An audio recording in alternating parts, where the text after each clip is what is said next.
আমের এই সিজনে যদি এই আচারগুলো তৈরি না করেন তাহলে অনেকে ভুল করবেন। কারণ এই আচারগুলো বানাতে রোদের কোনো ঝামেলা পোহাতে হয় না। তেল ছাড়া এই আচারগুলো মাত্র 20 মিনিটের মধ্যে আমি তৈরি করেছি। কি বিশ্বাস হচ্ছে না? তাহলে পুরো রেসিপিটা দেখার জন্য সাথেই থাকতে হবে। আর এই আচারের স্বাদ যে কী অতুলনীয় বলে বুঝাতে পারবো না। একেবারে টক মিষ্টি ঝাল। যারা টক খুব বেশি খেতে চায় না তাদের জন্য তো এটা আরও বেশি ভালো হবে, কারণ এই আচারের স্বাদটা একেবারে টক মিষ্টি ঝাল। চলুন দেখি।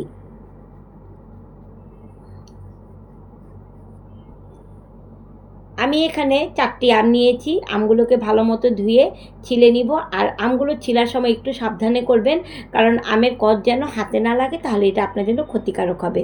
আমগুলোকে ভালো মতো ছিলে আপনি আপনার পছন্দ মতো স্লাইস করে নিতে পারেন। আমি একটু ডিফারেন্ট করার জন্য আমগুলোকে একেবারে গোল গোল স্লাইস করে নিয়েছি।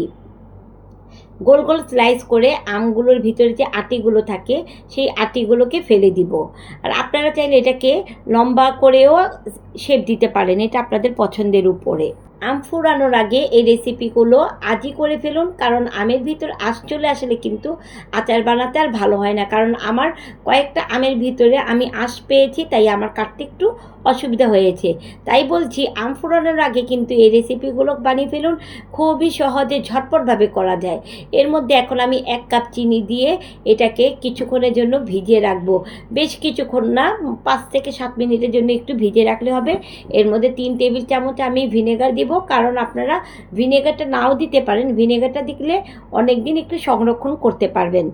এখন এটাকে ঢেকে রেখে দেব কিছুক্ষণের জন্য, 5 মিনিটের জন্য এটাকে একটু ঢেকে রাখবো। আর আপনারা চাইলে যদি ইনস্ট্যান্ট খেয়ে ফেলেন তাহলে আপনাদের আর ভিনেগারটা প্রয়োজন হবে না। ঢেকে রেখে দিচ্ছি 5 মিনিটের জন্য। আর আপনারা যদি অনেক দিন সংরক্ষণ করতে চান তাহলে ভিনেগারটা ব্যবহার করবেন। 5 মিনিট পর ফিরছি, চিনিটা অনেকটা গলে গিয়েছে। চিনিটা আরও কিছু গলবে, প্যানে এটাকে যখন আমি জাল দিব তখন আরও কিছুক্ষণ গলবে। এখন একটি প্যানে 2 চা চামচ আমি 5 ফোড়ন, 1 চা চামচ আমি ধনিয়া, আস্ত ধনিয়া, 1 চা চামচ আস্ত জিরা। এটা একটা আচারের মশলা, এটা অবশ্যই দিতে হবে। এটাকে ভালো মতো একটু কিছুক্ষণ ভেজে নিয়ে তারপর এটাকে আমি ব্লেন্ড করে নিব, বা পাটায়ও বেটে নিতে পারেন। এটাকে বেশ কিছুক্ষণ ভাজতে হবে না, কিছুক্ষণ ভাজলেই হয়ে যাবে। এখন আবার একটি প্যানে আমি সেই আমের চিনিতে যেটা ভিজিয়ে রেখেছিলাম সেই চিনি সহ আমি প্যানে ঢেলে দিচ্ছি। চিনিটা এর মধ্যে কিছুক্ষণ নাড়াচাড়া করলেই আরও সব কিছু কাটিয়ে আমি এর মধ্যে এখন কিছুক্ষণ জাল দিয়ে নিব। কিছুক্ষণ জাল দিলেই এর মধ্যে যে চিনিগুলো ছিল সেই চিনিগুলো গলে যাবে। আমগুলো খুব পাতলা স্লাইস করবেন না, তাহলে খুব সহজেই এটা আরও বেশি গলে যাবে। যদি একটু মিডিয়াম সাইজে রাখেন তাহলে খুব বেশি একটা গলবে না।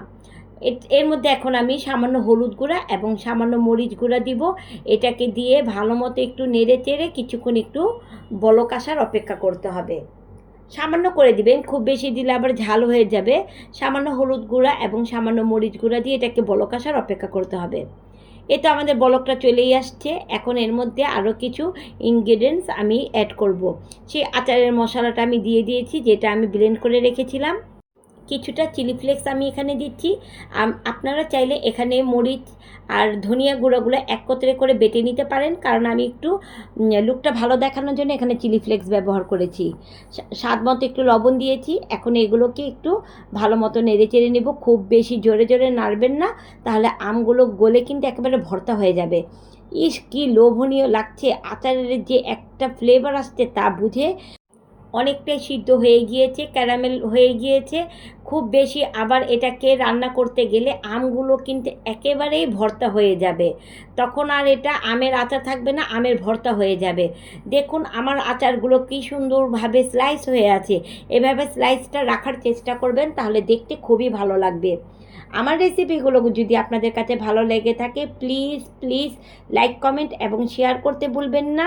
কারণ যারা এই আমের আচারগুলো বানাতে চান তাহলে এই রেসিপি দেখে কিন্তু ঝটপটভাবে বানিয়ে ফেলতে পারবেন।